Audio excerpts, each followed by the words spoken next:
debo referirles que presidimos la Organización Mundial de Personas con Discapacidad, en inglés Disabled People International, que es una organización de la sociedad civil que tiene representación en 144 países y que tiene oficinas de desarrollo en África, en Europa, en Asia-Pacífico, países árabes, Latinoamérica y Norteamérica y el Caribe. Asimismo, somos una de las 8 organizaciones a nivel del mundo que es parte del Departamento Económico Social de Naciones Unidas y tenemos una calidad de consultivos en el tema de discapacidad, al igual que Inclusión Internacional, que dicho sea de paso, felicitamos por la tarea tan enorme que tienen desde hace larga data, justamente en la búsqueda del desarrollo de las personas con discapacidad. Por otra parte, en el Perú presidimos la Confederación Nacional de Discapacitados del Perú, que tiene o representa a 200 asociaciones a nivel nacional y 22 federaciones regionales. El Perú está dividido en 25 regiones, en 22 de ellas ya tenemos federaciones y en las restantes asociaciones. Bien, creo que es importante al reflexionar en la mañana de hoy y en la tarde respecto a la capacidad jurídica y al acceso a la justicia, indicar que en realidad hay un concepto en el artículo 1 de la Declaración Universal de Derechos Humanos que definiría toda condición de las personas. Dice, todo ser humano, ¿no? Todo ser humano nace libre e igualdad en dignidad y derechos. Y las personas con discapacidad no estamos al margen de este concepto. Además de las 8 convenciones, tratados o pactos que Naciones Unidas ha reconocido, ha declarado o ha asumido, también las personas con discapacidad gozamos de esas convenciones en los derechos que nos tocan, en los pactos de derechos civiles y políticos, en el Pacto de Derechos Económicos y Sociales, en la Convención de la Mujer, del Niño, contra la tortura o tratos crueles, el derecho de los pueblos originarios, etcétera, etcétera. Como aquí se ha definido la Convención sobre los Derechos de la Persona con Discapacidad, ha sido una conquista de las organizaciones de personas con discapacidad que trabajamos intensamente desde el 2002 y que alcanzó el 13 de diciembre del 2006 el que las Naciones Unidas la asumiera como la primera convención o tratado o pacto del siglo XXI.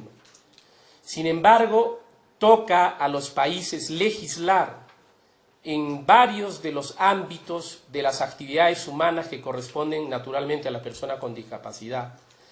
Y es interesante revisar la Convención en sus 4 partes.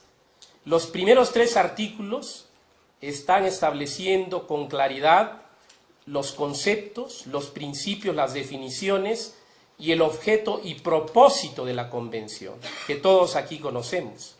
Del artículo 4 al 23 están los derechos generales a la vida, ¿no?, a la familia, a la no discriminación, los derechos de la mujer, del niño y la niña con discapacidad, de la accesibilidad, de la toma de conciencia, de la movilidad, de la capacidad legal, de no ser torturado, etcétera, etcétera. A partir del artículo 24 al 32 están establecidos pues los derechos económicos sociales, también civiles y políticos, como el de la educación, la salud, la rehabilitación, la habilitación, la seguridad social, el empleo, en todas sus modalidades independiente, dependiente, pero además a la participación política y ciudadana y a la cooperación, al deporte y la cultura. Cabe destacar que los derechos humanos se clasifican en 3. Los derechos civiles y políticos llamados fundamentales, que se establecen desde el conocimiento de la sociedad universal desde el año 1215 con la Carta Magna de Inglaterra, en los que están consignados estos derechos civiles y políticos a los que también tienen derecho las personas con discapacidad y que se consagran en la Convención. Pero además están los segundos derechos, que son económicos, sociales y culturales, como hemos dicho, a la educación, a la salud, al empleo, etc.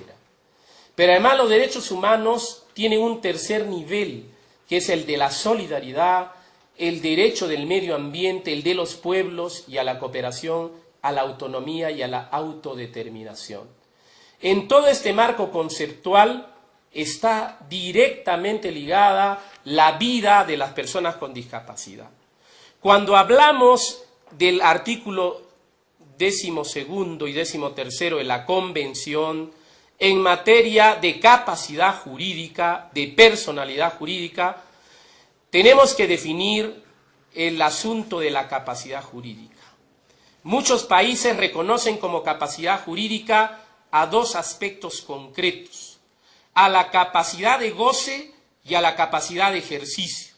La capacidad de goce interpretada en el derecho de todo ser humano, incluso en algunas constituciones, a los que no están nacidos, a la vida, a la protección de la prole naturalmente, a la alimentación, al vestido, a la protección permanente.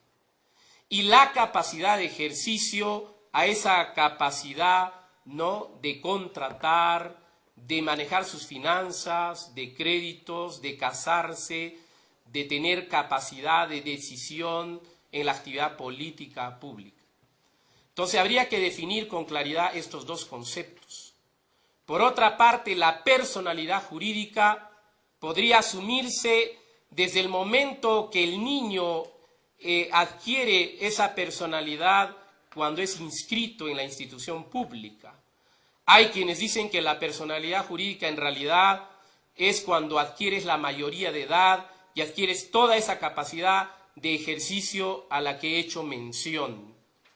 Pero, queridos colegas, estimados dirigentes de organizaciones de personas con discapacidad y, por supuesto, de padres y familiares de personas con discapacidad, la ciencia del derecho no puede ser una ciencia que esté dirigida desde lo emocional y solamente desde el sentimiento.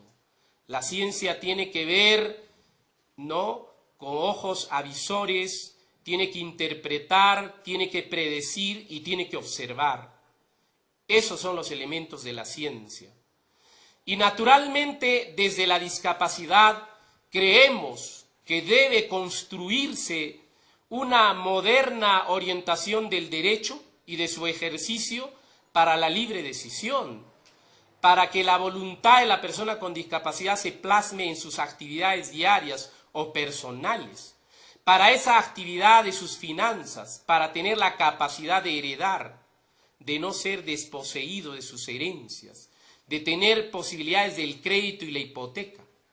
Todo eso lo reconocemos, pero también tenemos que ser reflexivos y científicos en el hecho de que hay discapacidades que por la naturaleza de su gravedad o profundidad o severidad requieren y van a requerir de una representación. Y no podemos ignorar eso. A todos nos gustaría que la discapacidad tenga el pleno derecho de la decisión, pero también tenemos que razonar como dirigentes y como profesionales para construir legislación que proteja a aquellos que no van a gozar de todo el derecho y la capacidad de ejercicio. Por ejemplo, una oligofrenia desde la esquizofrenia, ¿va a tener capacidad de ejercicio? Evidentemente y científicamente no es posible.